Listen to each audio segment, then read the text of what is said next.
I want to start a new series. I'm going to call it Cosplay. Kind of, sort of, not really. Maybe that's too long.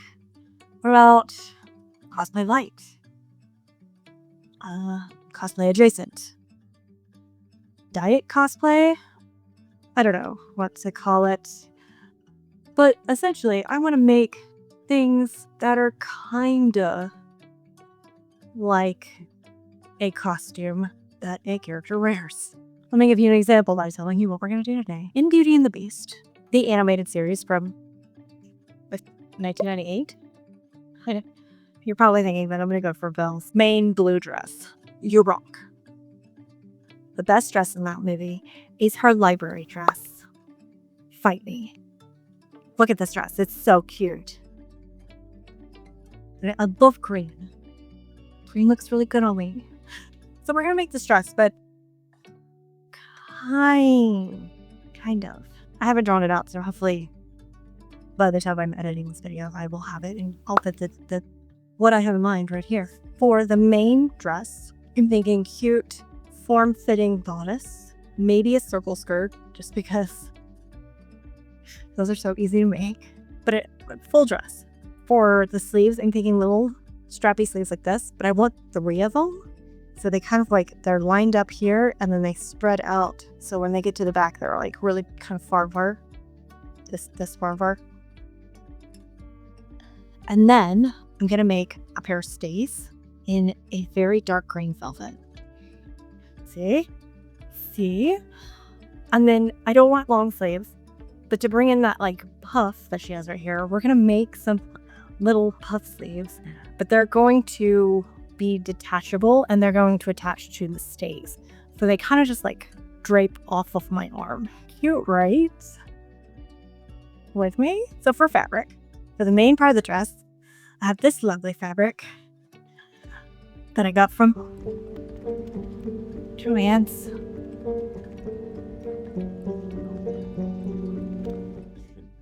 2-ish yards, but then I know I got more. When I found out Joann's was closed, I was like, oh no, I didn't sell this fabric. And I think I got like 4 more yards. So I have enough of this. So that's going to be the main dress and the little puffy sleeve. But the stays, I have this upholstery fabric in a velvet dark green. And look how good these look together. Are you kidding me? It's going to be good.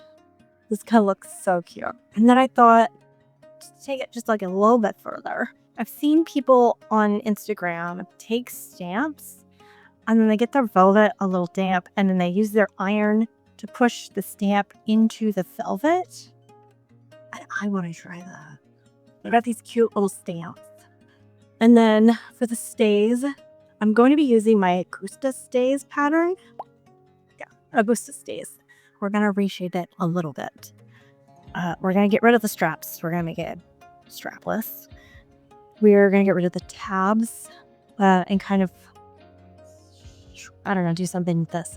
Bring it kind of more down to shoulder point and maybe shorten that just a little bit. And also give it a center front closure. I thought about giving it a busk.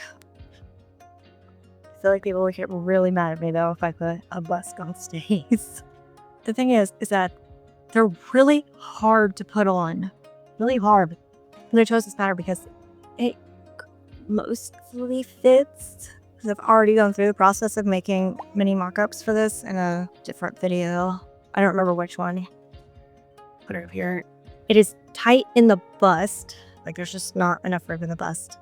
So if I put that center closure, it will fit really well. I think it'll fit like perfect. Oh, and I think I need to lower the armpits just a smidge too. We're also not going to add this much boning because good lord, that is so much boning. Oof. We're going to lightly bone this bad boy. And then for the bodice and dress, I'm going to draft myself. For the bodice, I think we're going to go with just one simple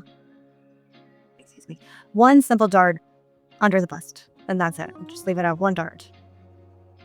Here. Is it a full dress or a 2-piece dress? Meaning, is there a bodice and a skirt? Or am I going to cut this to 1 piece? I did it with Marcel. Very challenging.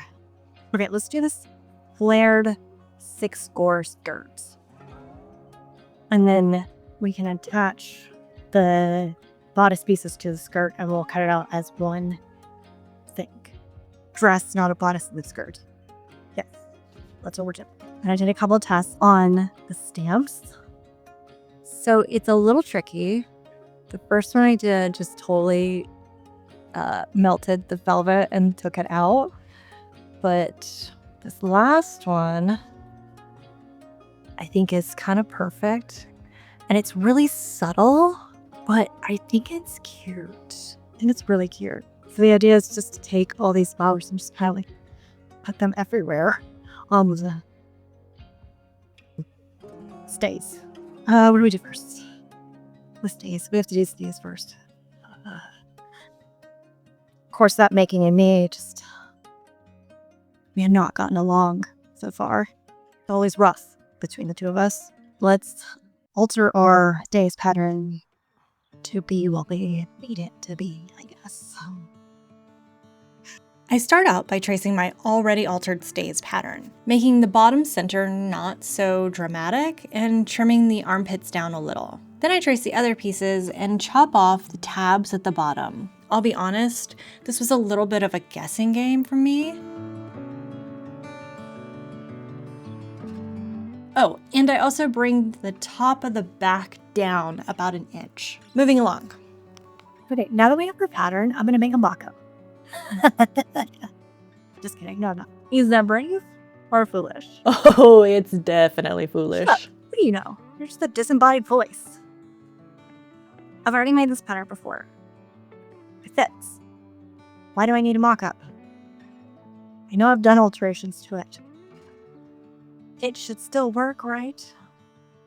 Anyways, we're gonna cut this out 3 times. This is the upholstery fabric that I have left over from a skirt. It is just a sturdy material. It's gonna be our middle layer. The inside layer, for no particular reason other than I just have it.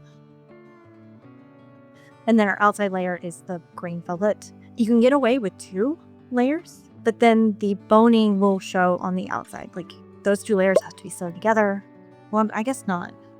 You could always do just boning channels on the inside if you really wanted. So I take back what I just said. But I'm going to do 3. So the middle and the inside layer are going to be sewn together. Okay, hold on. We're going to sew each layer separately. And then we're going to take the inside layer and the middle layer, and we're going to sew those together to create the boning channels. We can put all the pieces together, and the green velvet won't have any boning channels showing, so it'll look really tidy. But then the boning channels will be on the inside. So we might do a little bit of stitch in the ditch just to make sure they don't shift around, but I still don't want any visible stitching on the green velvet. Good Lord. Oh, and then I will sew all the layers together around the top and the bottom with some bias tape of some kind, or a ribbon or something. Whatever I think is gonna look good. Okay, so let's go this out and start putting our pieces together.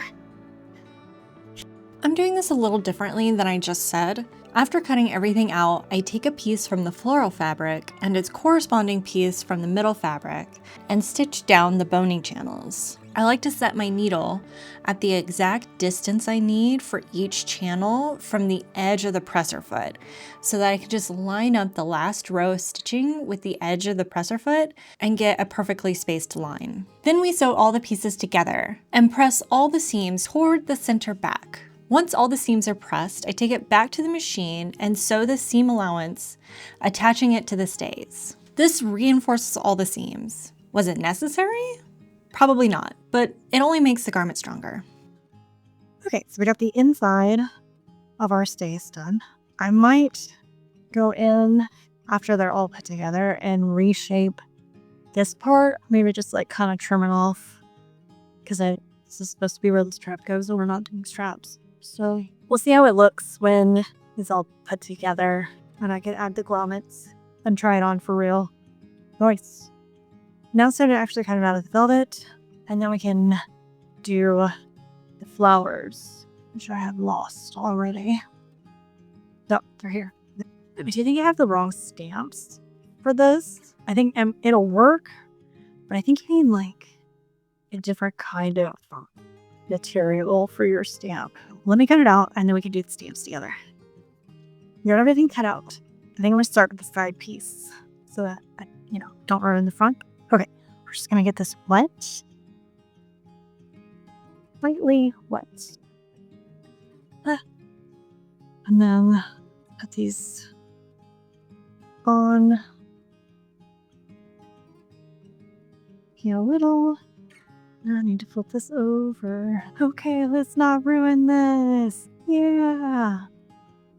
Just press this down. Good press. Doesn't feel hot enough, maybe. A little hotter. No steam.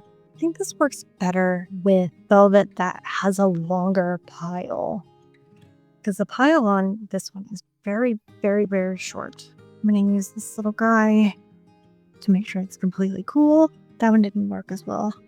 Also, these are really not the right stamps because we're kind of melting them. And we're losing our shape. I don't know if I like this. I like the idea of it. Some of them look cool, but I don't think it's the right kind of stamp. It was just the only one they had at the store. Okay, let's set this aside and work on the dress now. We need to pattern that out, so let's do that. Okay, I lied. I went ahead and finished this though. While the green and inner layers were separated, I went ahead and inserted the bonings, clipping them down to size, trimming the corners, and then I used a little candle to kind of melt the edges since the plastic so that it's not rough and it doesn't like tear at my stitching. Put them in. I sewed up the 2 layers, 3 layers together on the front and the back, just kind of barely in, which is I will cover this stitching up with the ribbon. And then I went through, punched holes for the grommets. I make a hole that is smaller than the grommet and then put the grommet in, hammer down. I thought I was going to cover the grommets up with thread, like make them kind of look like they're hand sewn. I've done it before in another pair of stays that I have, and I really like the look of it. But I love this gold. So I think I'm going to leave it like this because this green and this gold, oh, they look gorgeous together. Gorgeous. And the back lace up, but it's a little big. I'm going to bring this in just a little bit. And also, this looks fine. To have it come down so low. Why? Is that funny? I think so. Yeah. So, okay, we're going to fix that. Show that just kind of like continue around to right here above the 3rd eyelet. Help me remember that. 3rd eyelet. Chop it off. 3rd eyelet. And then I have also gotten this satin ribbon to be the binding, which is look how cute. I think it looks really cute. And it also goes really well with this. They match almost perfectly. It works. So I guess that's the next thing we need to do is bind this. It's just gonna be all the way around. I've made stays so many times now, and you think I would remember like how much work goes into it? No, I'm over here like, I can get this done in a day. I can make a pair of stays in a day. How hard could it be? Yeah, you know exactly how hard it is. And yet, here we are. This part here is kind of going into my elbow. So I take my pin. I'll mark where I want it to end. And then to keep these wrinkles from happening in the outside layer, I'm going to go ahead and stitch in the ditch. There's a seam here. Stitch in the ditch to attach the green to the inside layer so that it all stays nice and flat. It doesn't do this ripping look because that's not attractive. Okay, let's do the necessary trimming and then bind this bad boy up and we can be done with it. I got some satin ribbon that is about 1.5 inches wide. I lay it down with the edges of the ribbon lined up with the edge of the stays and pin it all around both halves. Sew that down with a 1/2 inch seam allowance and then flip the ribbon over and pin it down on the other side. Since the ribbon has a finished edge, I don't need to worry about hiding it, so I can just carefully stitch in the ditch around the whole thing so that there's no visible top stitching.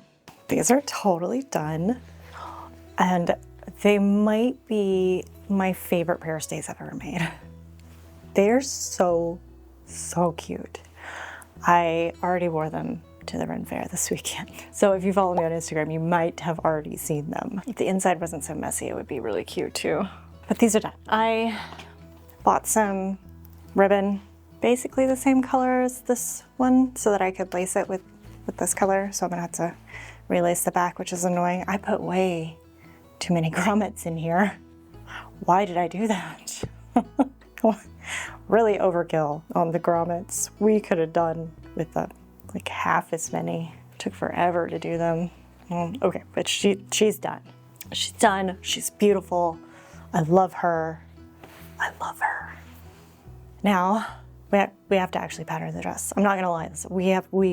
That's the next thing. We can't do anything else. We have to pattern the dress now. So the goal is to finish the dress today. It's currently 10 a.m. I think. Yes, 10 a.m. So let's see how much we can get done. I feel like we can do it. It's a fairly simple dress, right?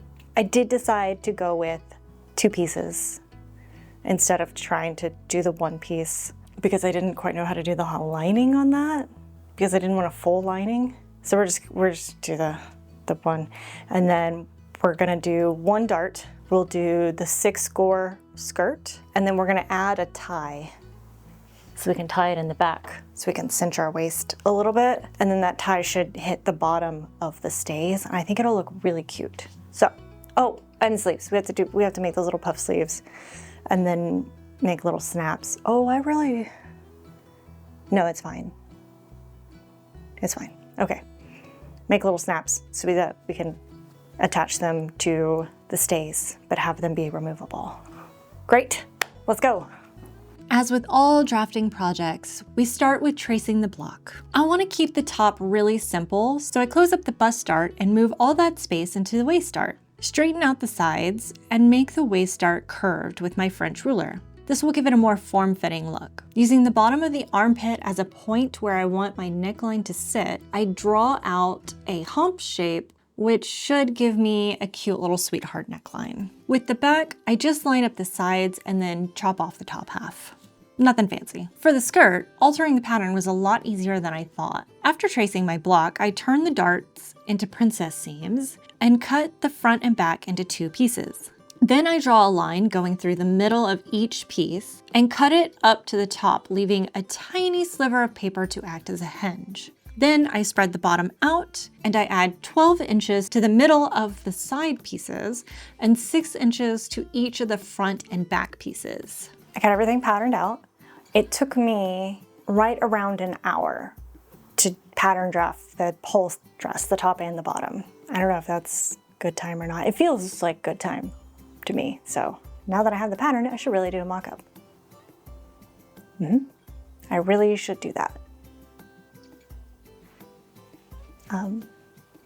Anyways, I cut everything out and I hope it's long enough. I think it will be, but it feels like it might be just, I don't know.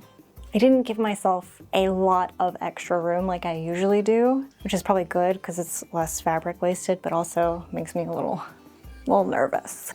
Here's our skirt. I was also a little worried it wasn't gonna be full enough for me because I didn't want it to be like a full circle, but like I still wanted some volume. Looking at all this right now, I think it'll work. I am gonna throw the top together really quick to make sure that it sits where I want because I need to make a lining. So if anything is wrong, I can just fix it now instead of doing the whole dress, I guess, which is what a mock-up is for. Let's sew up these darts. These darts are curved, but you sew them the same way you sew a regular dart. Pin them together, take them to the machine, and start at the bottom of the dart, backstitching 1 or 2 stitches and then sewing down the dart. Once you get to the top of the dart, pick the needle up, pull out the thread a few inches, and then gently tie the 2 pieces together. This dart is pretty thick, so I decide to cut the middle chunk out so that I can press the dart open. Okay, we have the top all sewn up and I think it's good. I need to get a rough measurement of how long I need the straps to be. Oh, this is not easy. Okay. What does that say? 17 inches. Starting my arm. Oh no, lost a pin. It's in the top where I pinned it. Oh, we're clever. And I wanted the dress to come up a little bit higher than the stays. So maybe? Not sure. We'll find out, I guess.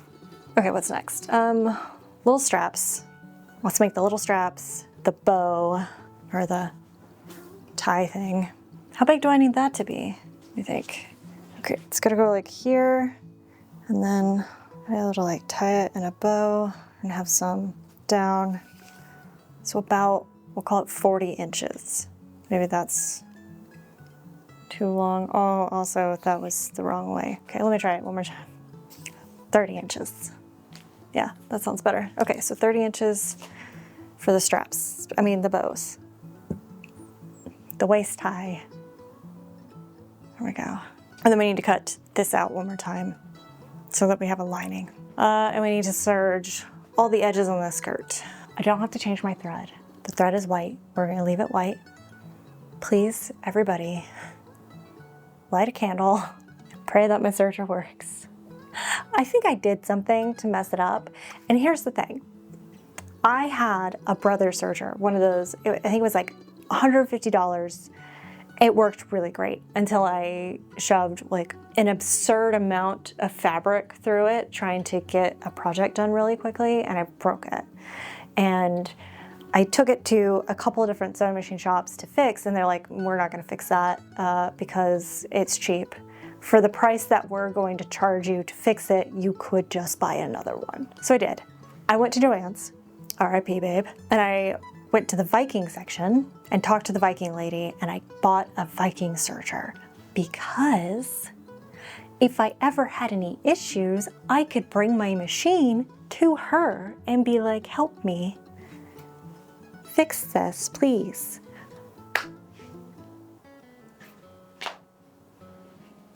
See where I'm going with this? Joann's doesn't exist anymore. Is there a Viking store somewhere? I should probably look that up. There's probably a Viking store somewhere. Anyways, this is a side tangent because I don't want to like do things.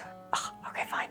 Let's cut out these little straps and the waist tie. I wanted the little straps to be on the thinner side, but I was also worried that if they were too thin, I wouldn't be able to turn them right sides out. So I cut out strips that were about 1.25 inches, giving myself my usual 1/2 inch seam allowance on either side. I sewed them down right sides together, hot dog style, and then used this long metal stick guy with a hook at the end of it to turn them right sides out. The waist tie was done in a similar fashion. They were about 5 inches wide, I think. So after they were sewn, turned, and pressed down, they would be about 2 inches thick. Turning these right sides out was a bit more of a struggle because I don't have a cool gadget for this, unfortunately. I have the lining done, and I have put the straps on.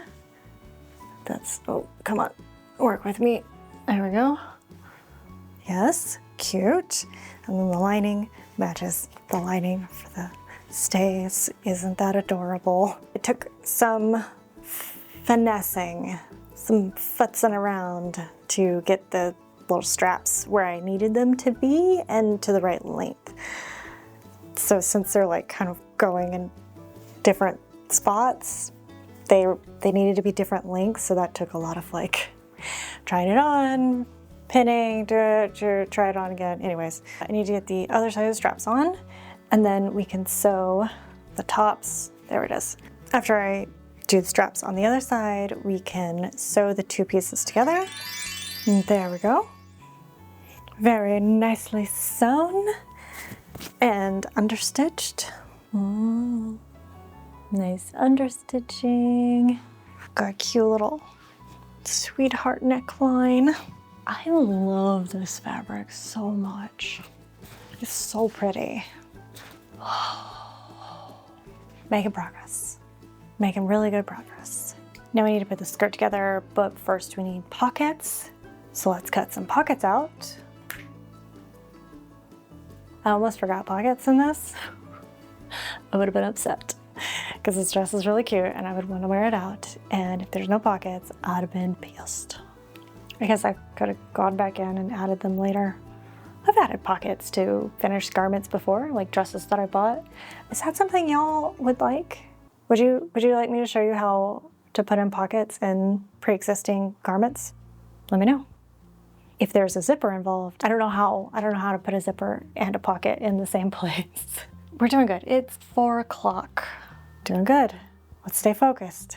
Immediately get distracted. Okay, let's put in pockets. I've put in pockets in a lot of videos, but I think that footage always gets cut to make time. So let's rectify that and let me show you how to put in pockets. Take your side front and your side back pieces and lay them side by side. This makes it easier to line up the pockets evenly. Pin the pocket to each piece of the skirt, right sides together. My pocket piece goes all the way up to the waistband, but you only want to sew the pocket to the skirt in the area where the opening is going to be. You don't want to sew all the way up the side seam, which is what I did with the first pocket. And then you will understitch the pocket to the seam allowance. This will keep the pocket from rolling to the outside of the skirt. Then lay your skirt front and your skirt back on top of each other, right sides together. Sew down the skirt until you get to the pocket opening and stop and backstitch a couple. Skip the opening and then start sewing again at the bottom of the pocket opening. Then go back and sew around the pocket bag.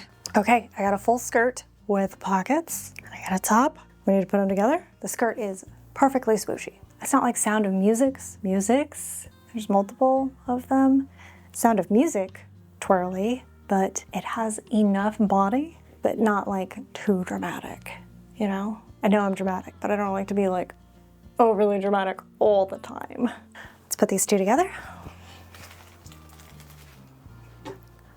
Okay, the dress is done. Oh my God, is she cute? She cute. Just a couple of things left on the dress itself. I need to hand stitch down the lining and decide if I want to add a ruffle at the bottom. I'm leaning towards yes because ruffles are really cute. I do like a ruffle. It's a pain in the ass to sew, but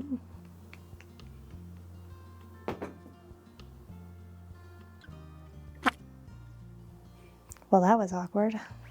My sword hairpiece. Oh, ruffle, yes or no? I'm running out of fabric and I wanted to make another dress out of it. I think I'm gonna go with a ruffle. Oh, we need to make these little puff sleeves really quick. We've made them on this channel a couple times now. We made them for Thumbelina and we originally made them for my Empress Sisi dress. They're actually historical puff sleeves, but they're like my favorite puff sleeve ever. Do up my little puff sleeve, put a ruffle on my dress, and we're done, and we go to the reveal.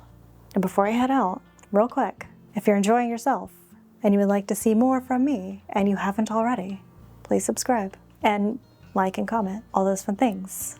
Let me know what character you would like me to do next. Yeah? And also, what should the name of this series be? Because I couldn't decide. I think I'm gonna call it Cosplay Light, Diet Cosplay. I don't know. Which one's your favorite? Yeah, down in the comments, tell me what character you want me to do next and what the name of this stupid series should be. Let's go to the reveal.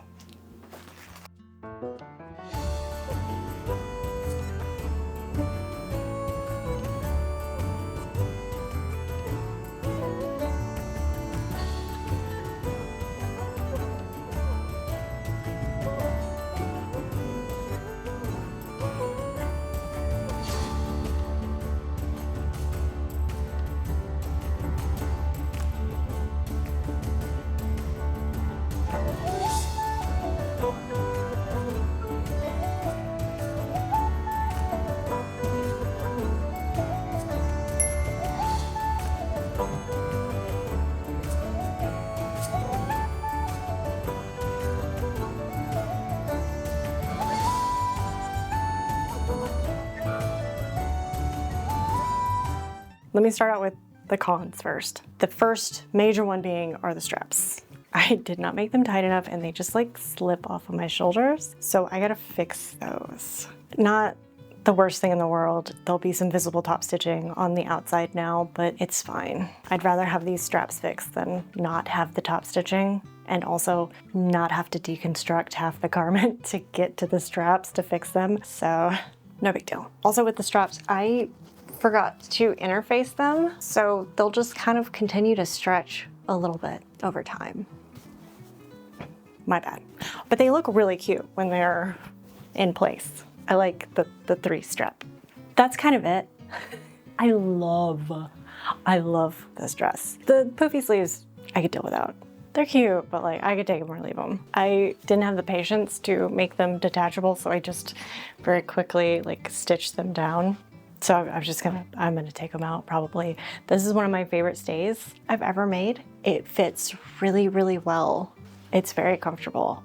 Oh, I do need to add, I need to get make a little crescent moon stuffed thing and put it in here so that my boobies stay up and they don't get smushed down.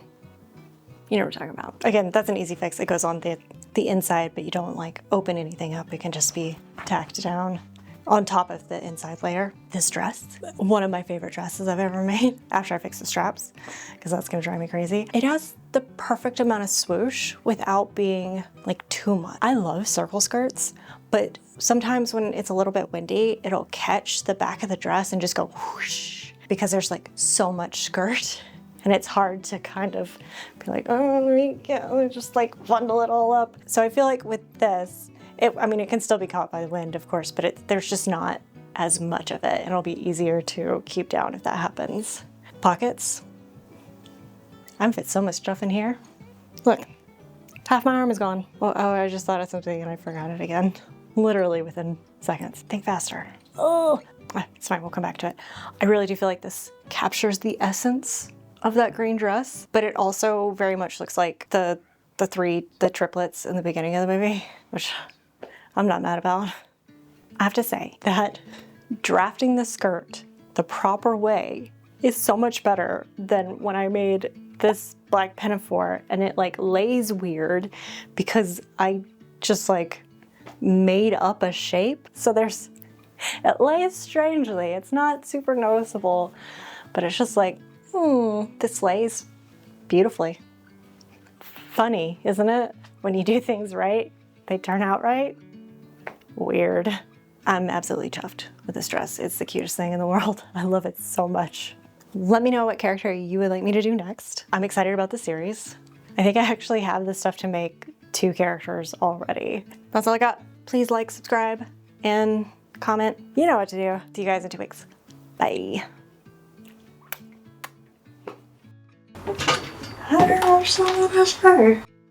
Gorgeous.